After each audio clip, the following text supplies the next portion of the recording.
I'm your host, Kevin Berrier, and welcome to 5Dubs Marketing Pros, where we highlight awesome brands and the stories behind them, and maybe just maybe geek out on all things marketing.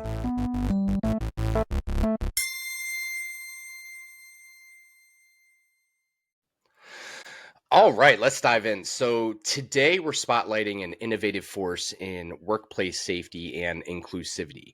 So picture this. Picture a world where every workplace not only prioritizes physical safety, but also champions an inclusive environment that nurtures every employee's identity and well-being. This isn't just an ideal, it's a transformative and necessary movement spearheaded by our guest, who's a visionary in this space, who integrates data and storytelling to foster environments of understanding and respect across diverse industries. So listen in as we explore how this approach is not just changing the workplaces, but also shining an important light on how safety and inclusivity are perceived and implemented globally within businesses and organizations and beyond. So without further ado, I welcome Bryce Griffler from Safety is for Everyone, the mind behind the brand that's shaping safer, more inclusive communities everywhere. Hey, Bryce. Hey, Kevin. Thanks for having me. Absolutely. Thank you for taking the time. So safety is for everyone. Um, talk a little bit about how this brand has come to be, the mission behind the brand, the important work that you do. Yeah, no, I appreciate the opportunity to be here and talk about it.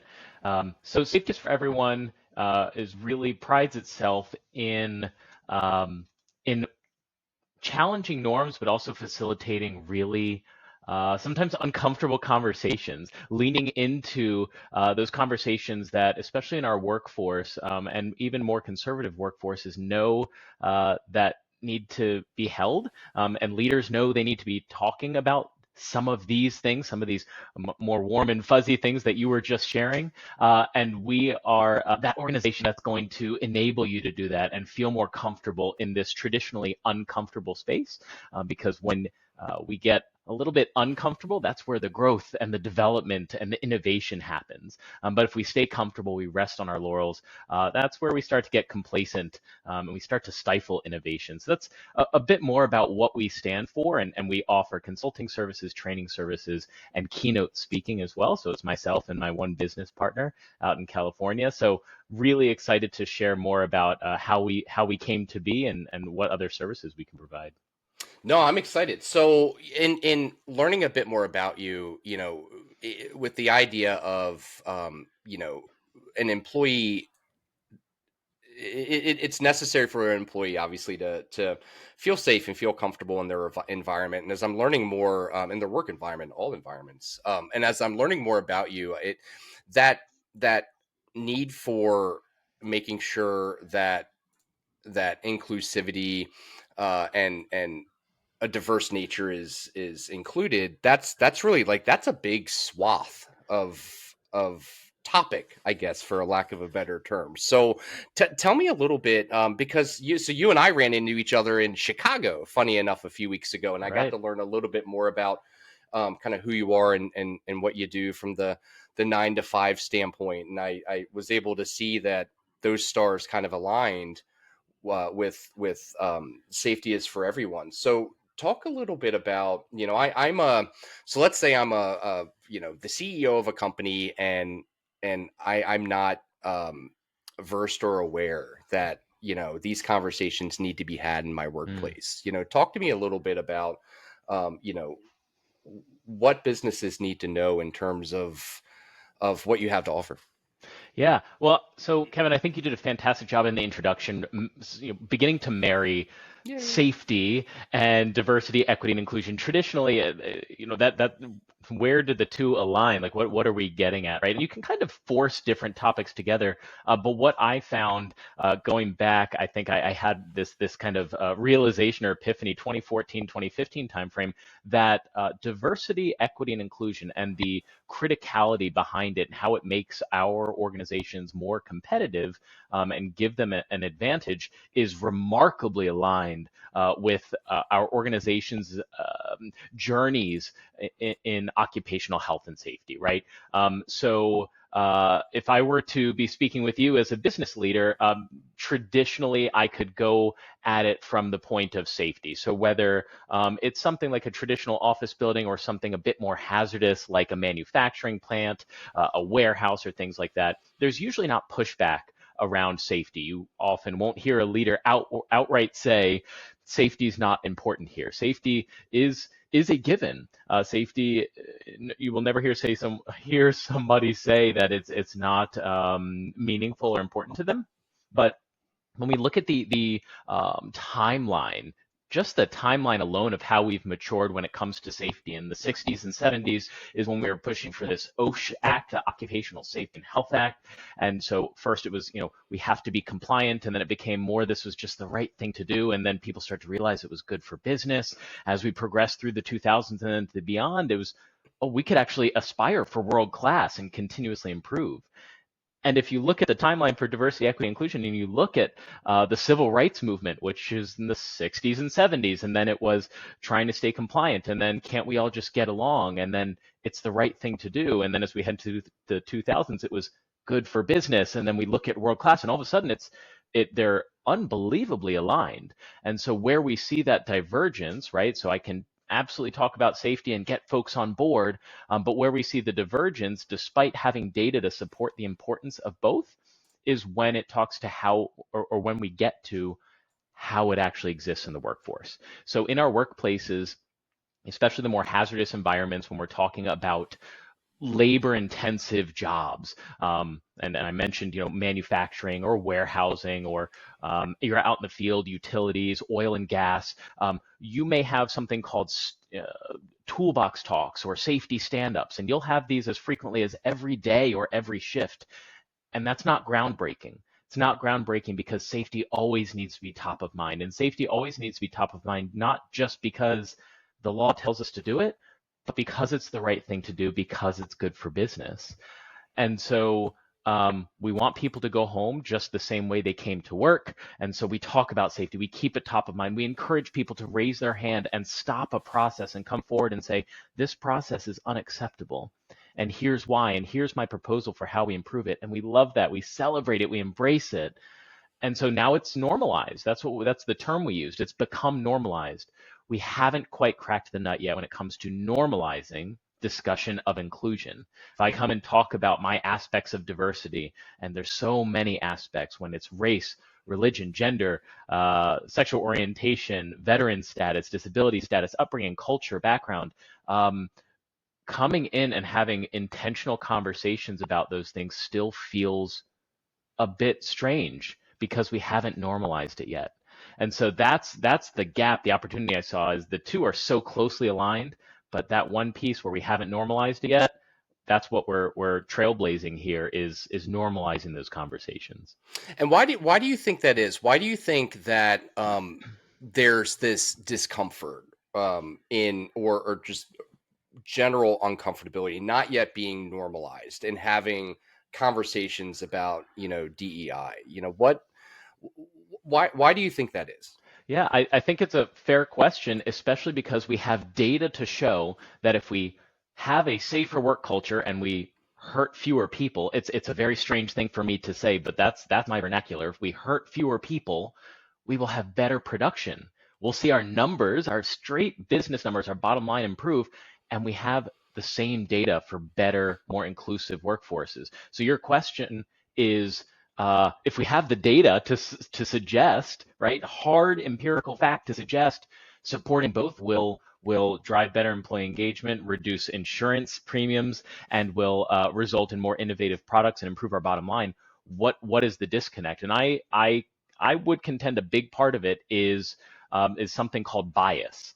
And the blessing and the curse is we all have bias, and there's so many different types of biases, right? So the goal is not I'm coming here to remove your bias, because that is absolutely a hopeless cause, but rather acknowledging we have bias and then earning trust between each other to call each other in, not call each other out because that's uncomfortable. That's us versus them. That's putting up walls, but call each other in and say, hey, I noticed you spoke this way. You said something about this. You made some assumptions. I think we should revisit it. I think we ought to talk about that. And so these biases, are they help our brains because we're processing so much information. And so our brains take these shortcuts that are called biases. And there's many types of biases. And my favorite example is one of my workshops that I give. As I'm talking about it and explaining the different types of bias, I will reach into my pocket and I will pull out a $100 bill. I will hold that $100 bill standing proud at the edge of the stage, and I state the first person to walk up here gets $100. On average, it takes 37 seconds before anyone in my seminar comes up to claim the $100. Really? Why? Yeah, I would be up there immediately. Is that bad? We liked, well, no, I think that's great, but I would challenge you as to whether or not you would actually be up there immediately. So we like to think that, and I immediately then ask, how many of you in the room would like $100? And everybody in the room raises their hand. And so that is an example of something called normalcy bias, which is our kind of compulsion or desire for things to feel normal, to be normal.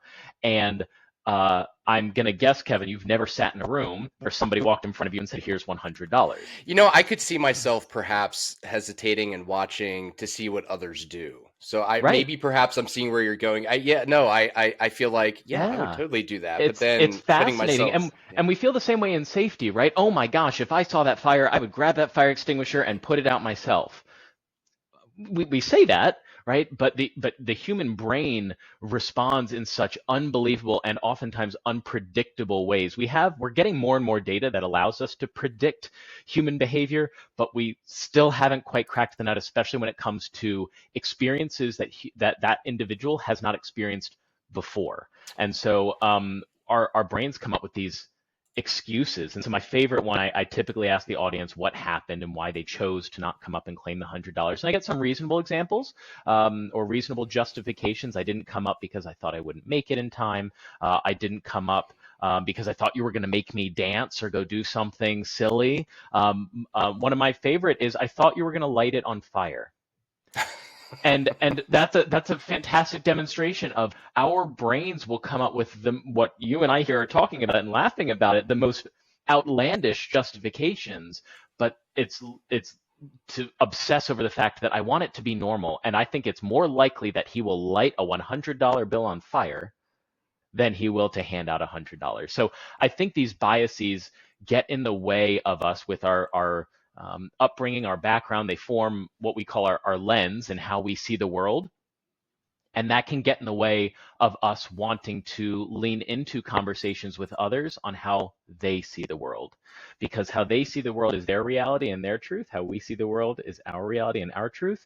And when the two converge, it gets really uncomfortable. Well, you can't be right and I'm right at the same time.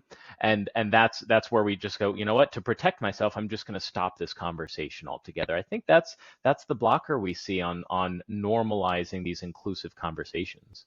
It's interesting. And even being able to just hear that there are those blockers that exist, as I sit here, that's not something that people would tend to look for, right? But in you kind of calling that out, saying, look, this exists, right? And it's a very real thing. I can totally see that. And it's interesting. So what we do look for, though, so it's not what people would look for, but what we do look for, and this is another form of bias, is, and it's called similarity bias. We look for things that look, act, feel like us. And so you and I, when we met in Chicago briefly, you were there for a particular event. So if anybody here joining us on the podcast has been to a large conference or something like that, maybe there was a networking reception, and we look around and we gravitate toward individuals maybe that look like they might be our age.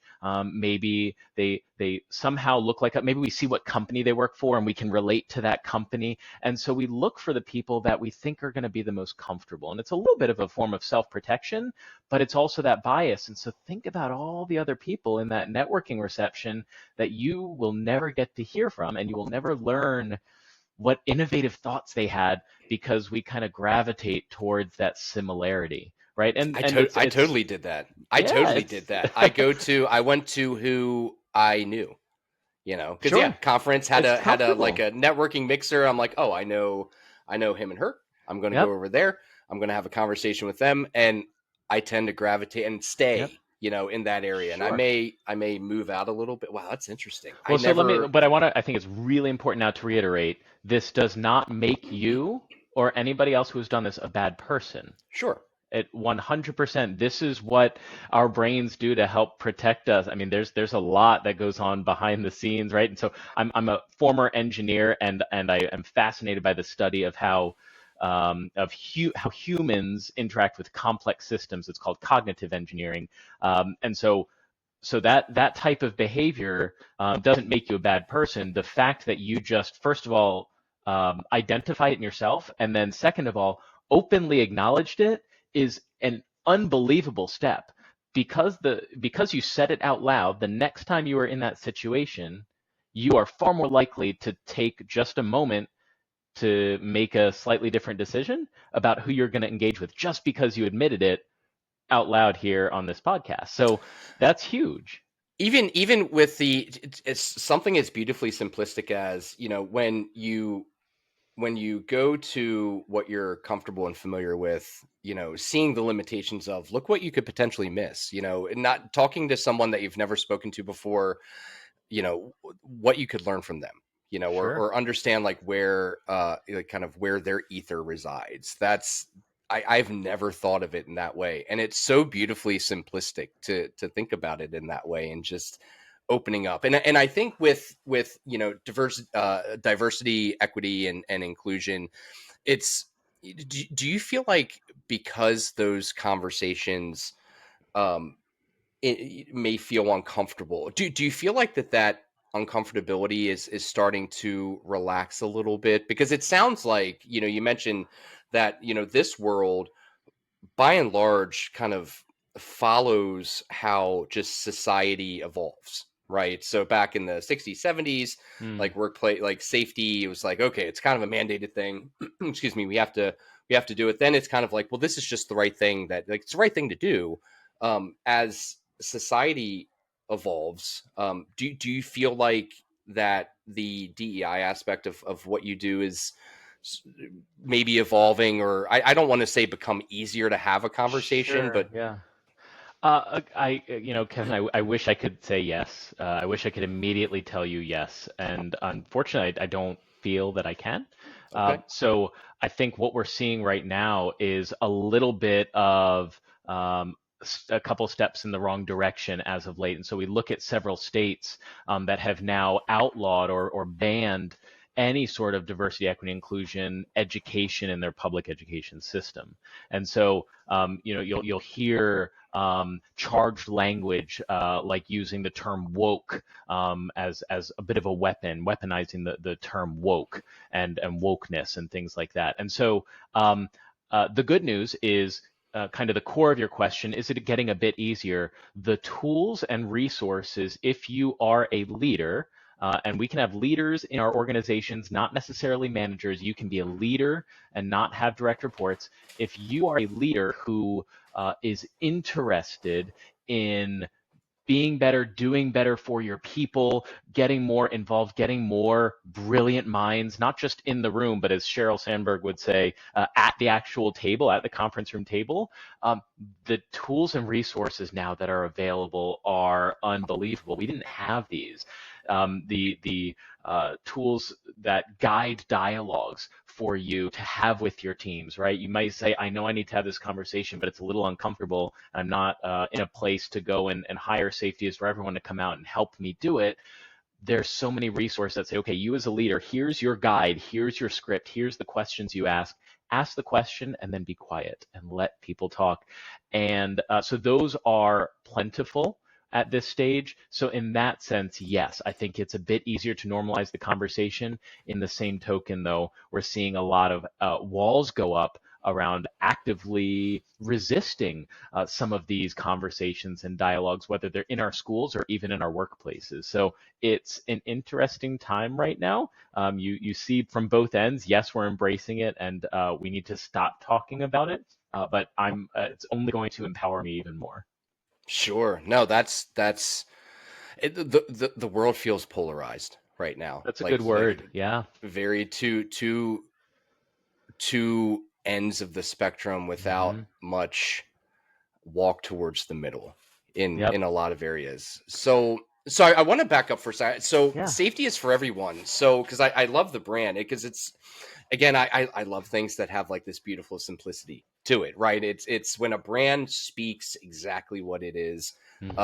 That really excites me because that's excellent marketing. So talk to me a little bit about when you chose to stand the brand up. Talk to me a little bit about kind of what your mindset was in terms of how you developed the brand, what you wanted to make sure was a part of the brand's mission. Talk to me as an entrepreneur from that standpoint. Talk to me a little bit about how you made those decisions. Yeah. So I want to share a little bit about how it came to be. So again, I was an engineer and I had the privilege to serve as an advisor to a CEO, and how that came to be was working as an engineer. I was what's called in the closet. That is, I was not open about my sexual orientation in the workplace. But I was a solid engineer and I delivered. And our CEO at the time put out a call. She put up a blog post and said, "I value diversity and inclusion." And somebody commented on the post and said, "If you really think that, put your money where your mouth is and ask us what we think." So to her credit, she did.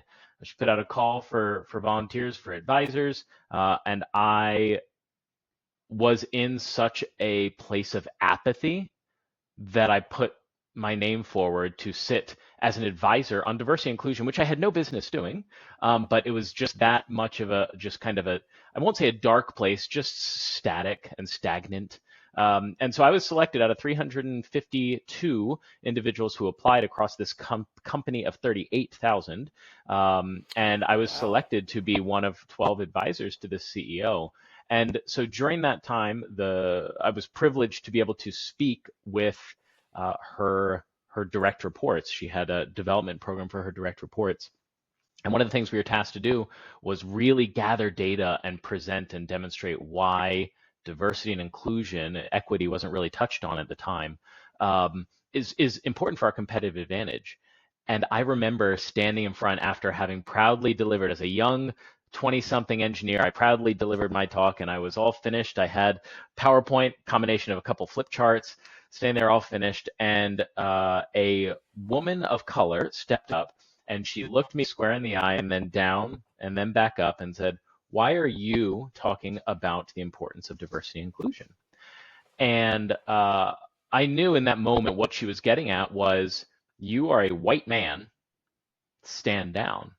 But I had to make a moment in that decision how I was going to address it. And I looked at her and I said, we talked about the competitive advantage. We talked about the percent increase in productivity that we expect to see with engagement. What other data can I point to?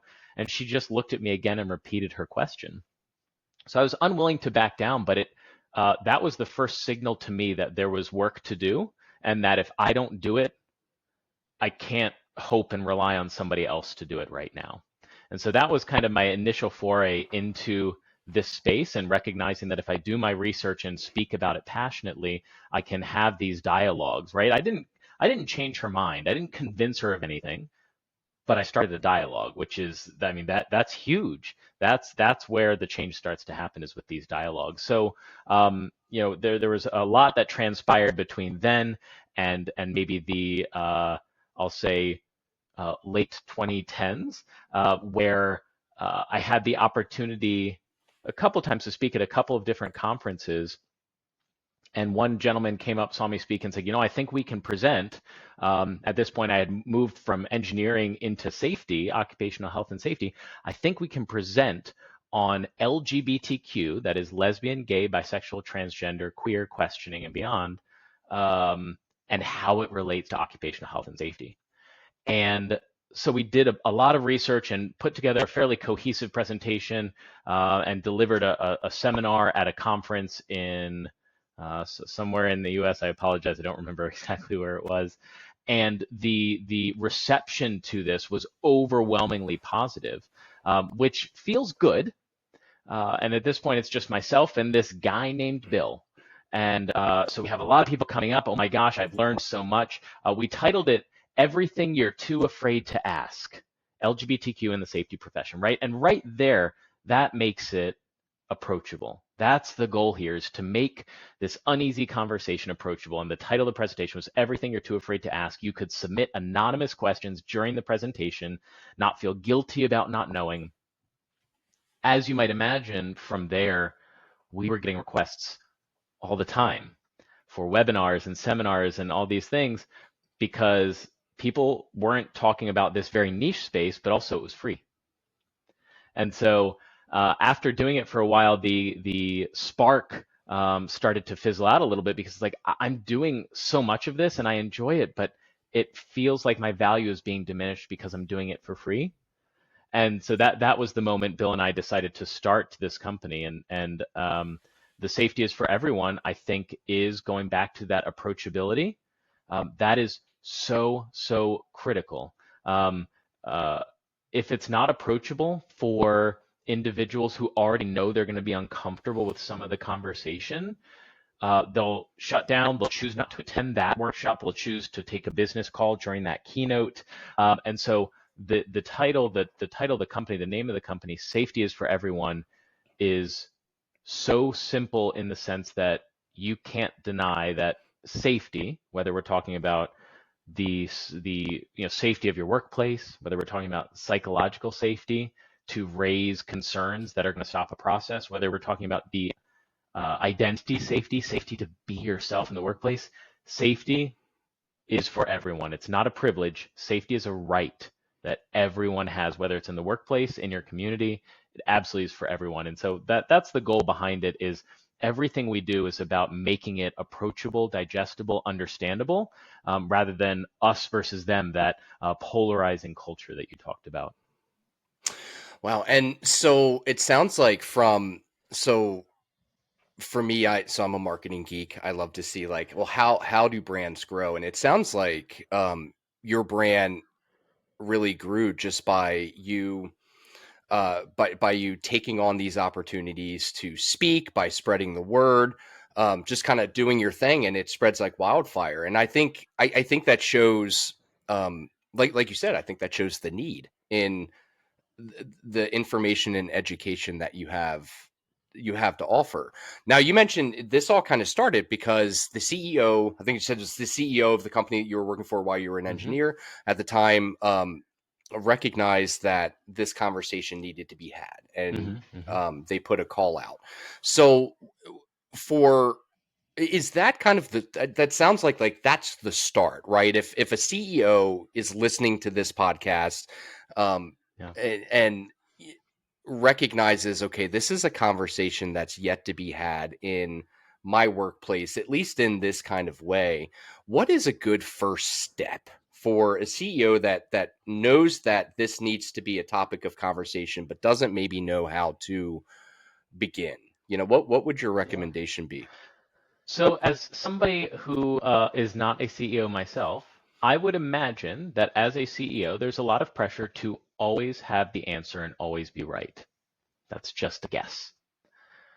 I would say the very first step as a CEO would be to raise your hand and ask for help, saying that you don't know.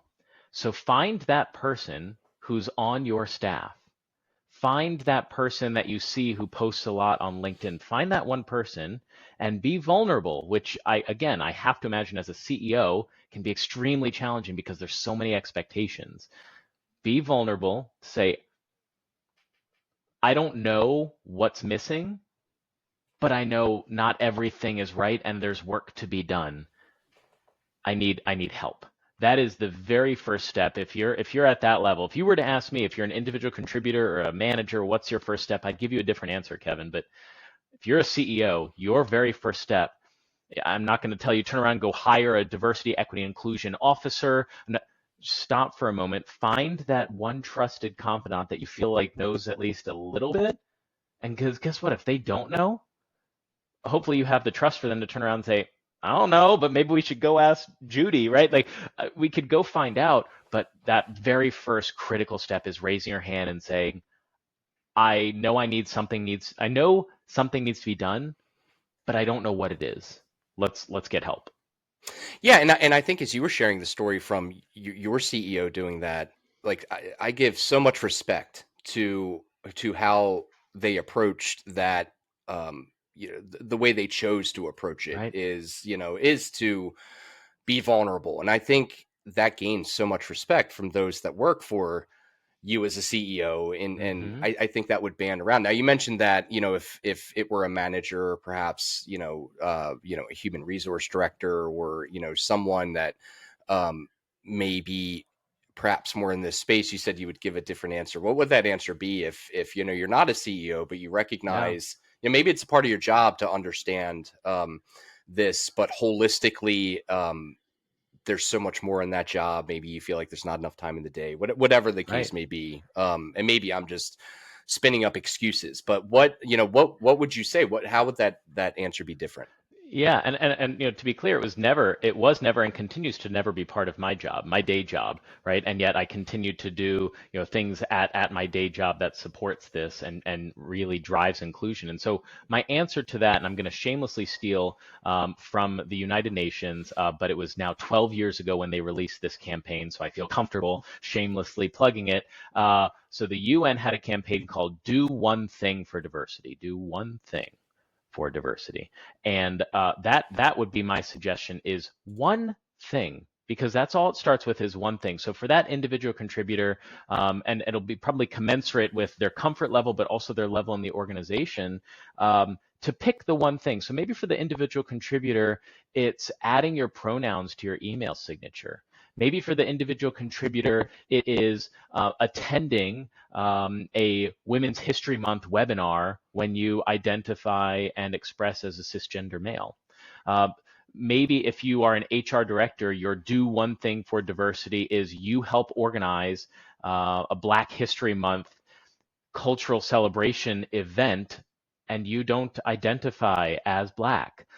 Do just one thing. And the reason one thing is so powerful is because it's actually twofold. So one, you send a clear message to those around you, those who are receiving your email, if you added your pronouns to your signature, those who are on the webinar with you, who see your name on that webinar.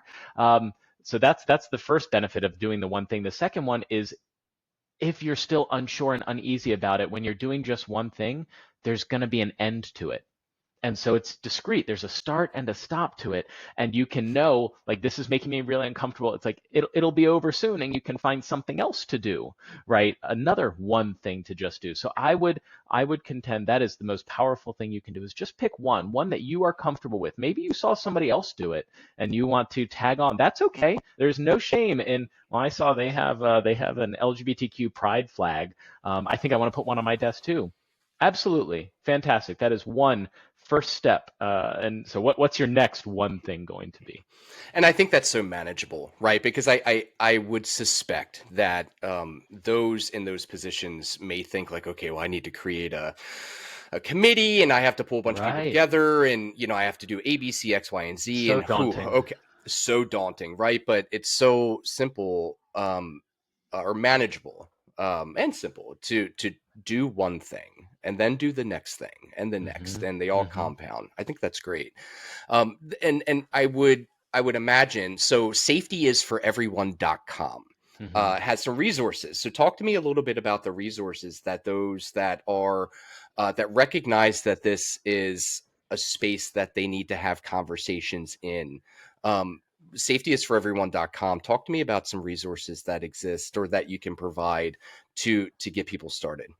Yeah, I think it's a perfect segue from what you just talked about, Kevin, around it can be so daunting. And I sit here and spew so naturally these acronyms, and then I give you the definitions, and I talk about normalcy bias and similarity bias, and then I'll go into recency bias. I talk to you about psychological safety, and it's like that's a lot. And the goal is not to be like Bryce ever. The goal is not to be like Bryce. I want to The be goal, like Bryce. no, please. There's enough of us. The goal is certainly not to know I certainly don't know everything. Gosh, when we reach the point where we claim to know everything, that's where stagnation happens and lack of innovation. So I certainly don't know everything. So that's the beauty of it is, you'll hear me talk about these things, but absolutely you'll check our website and there's these resources like, oh, okay, like I never did know the difference between somebody who's transgender and a drag queen, and I really didn't know who was safe to ask that question to.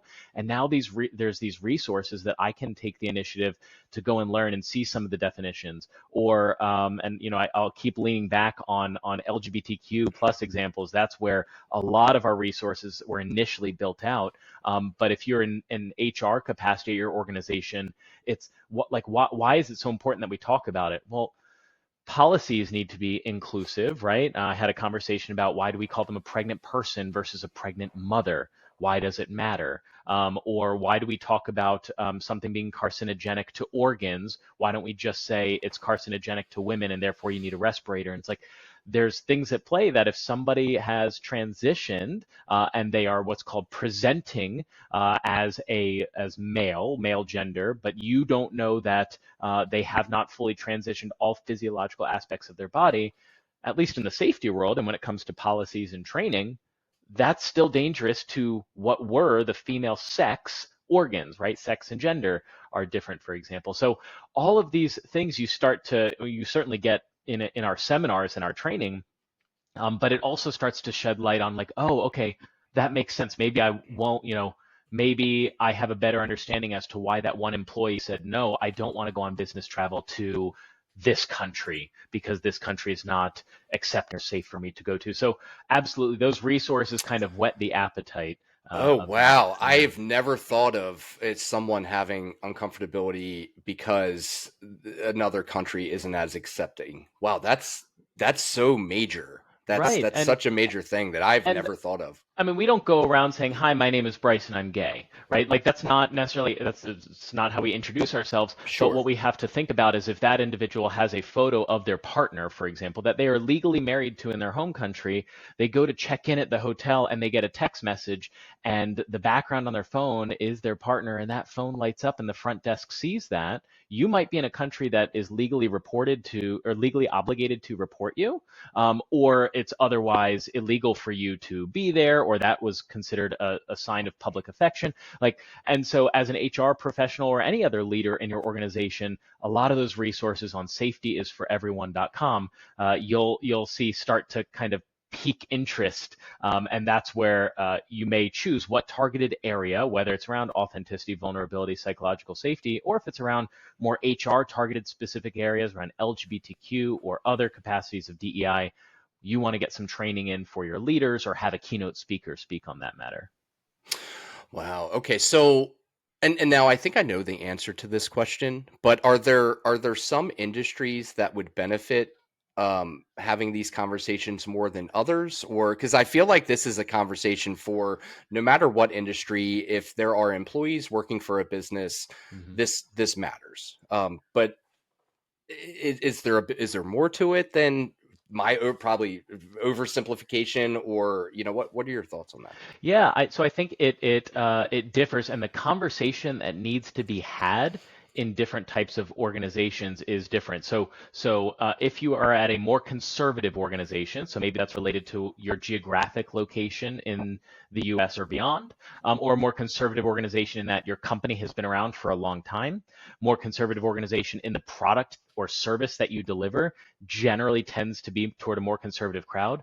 The conversation is going to be far different that I deliver in my keynotes and my training than, for example, a startup or a tech organization that may otherwise pride themselves on being extremely inclusive. But you're right, the conversation still needs to be had. It just looks different, especially because if we get so confident that we are already an inclusive organization, I would challenge you, that's the same as saying we're already a safe organization. We don't need to talk about safety anymore.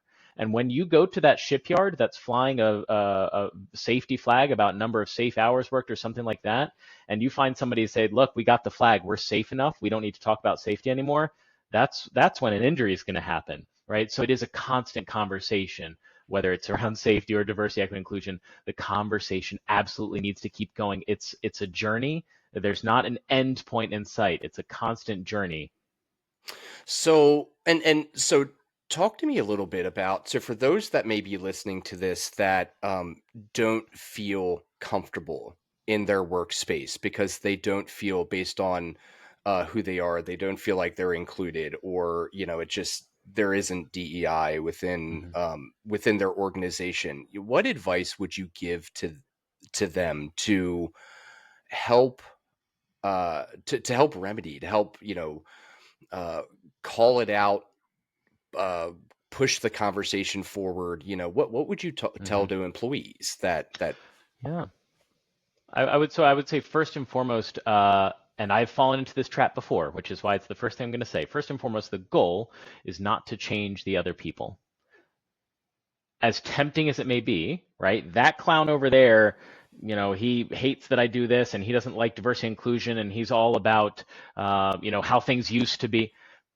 As tempting as it may be to, like, I want to get him on board, make him understand, that's not the goal of diversity. Diversity just is. There is just diversity. Even if it's all white people, you will find diversity. Diversity just is. The goal is to help establish an environment where people are comfortable saying, thank you, pause. Can we change the word that we use? Like, just a sense of trust and vulnerability to call each other in and say, like, hey, here's how we're going to change that. And again, it signals to other people around who are listening, or somebody who may overhear it. Oh, okay, this is an accepting person. I can start to bring my full self to work, right? That's where I'm going to be the most innovative, the most productive. I am a testament to that, right? When I went from being closeted in the workplace to being out of the closet or open about my identity in the workplace, saw a lot more productivity. So the very first thing to recognize is the goal is not to change people. I would say the second thing is you're not alone, right? And I know your question was, what do they go do? And I've told you, don't do this, and you're not alone, which is not what to go do, but it's still very, very important. You're not alone, right? So many resources out there. So look around and find that one trusted person, similar to the CEO situation, right? Find that one person that you think you might be able to confide in and start kind of poking at the conversation about how they might support. So looking up in your organization, if it's a skip level, senior manager, something like that, find that person and put yourself out there, be vulnerable for a moment, and send an email and say, hey, I'd like to have a conversation. Again, it's about being open and vulnerable, because if you want other people to do the same, even if that dialogue gets uncomfortable, you have to be open and vulnerable yourself. And then finally, it's the go and do one thing. So for me, what brought me so much joy was doing all the research and then presenting it to other people. I'm an engineer at heart. I like the data. I like the research. And so being able to present it made me approachable, because I had data, but I also sat where you are. I was an engineer. I was a manufacturer just like you. I was just like you. I'm not an HR person who's never walked in your shoes. I'm just like you. And now I see how important it is, and maybe you will have your aha moment as well. And so maybe that's not comfortable yet, going and presenting yourself, but once you have that trusted person, go and do a little bit of research around what you really want to tout, and that will be your first kind of step into this space to really make a difference. If it's not you, then who else is going to do it? That's what I always tell myself. If it's not you, Bryce, you can't sit around and wait for someone else to do it. I think that is sage advice. That's great. Thank you. So as we're kind of winding down, talk to me a little bit about how those that want to reach out to you can reach out to you. Yeah, so definitely start at safetyisforeveryone.com. We are on Facebook, we are on LinkedIn, on Instagram as well. So Safety is for Everyone is all of our handles. Safety is for Everyone, or info@safetyisforeveryone.com. We're absolutely happy to have some of these discussions and have a sit down with your leadership, your organization, your community, to see what you think might actually benefit you, right? So rather than going onto our website and picking, okay, I want this training, I want this keynote speaker, we can build things custom for you. Whatever you think your organization needs, we can have that dialogue and make sure that's what diversity is all about, right? It's not fitting everyone into a specific slot, but rather building things to meet the learner, meet the organization where they're at. So absolutely, safetyisforeveryone.com and all of our socials, info@safetyisforeveryone.com. And we will make sure that your website and your email are in the show notes. So as we're approaching the end, Bryce, thank you. I speak to a lot of entrepreneurs that stand up a lot of different brands, and what they do really is diverse, right? What you do, I think, shapes the movement forward of our society. I think it's such an important thing, such an important conversation to have, and it's a selfless thing to me. So brands that do that, I think, are the most important brands that we have in our society, from a marketing geeky perspective. So thank you Sure. for what you do. Yeah, no, I appreciate it. Thank you so much for having me. I love to talk about it, in case you couldn't tell. So thank you for the opportunity to keep spreading the message. Absolutely. Absolutely. Safetyisforeveryone.com, info@safetyisforeveryone.com. Bryce, thank you so much for Thanks, taking Kevin. the time. All right. That's it. Until next time. See you.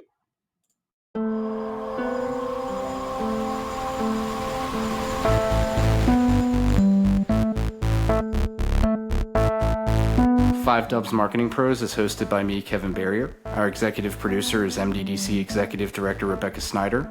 Post-production by Caroline Pecora. Our theme music is by Azulu Studio. A special thank you to our guests for being with us. You can find Five Dubs and Five Dubs Marketing Pros on Spotify or wherever you listen to your podcasts.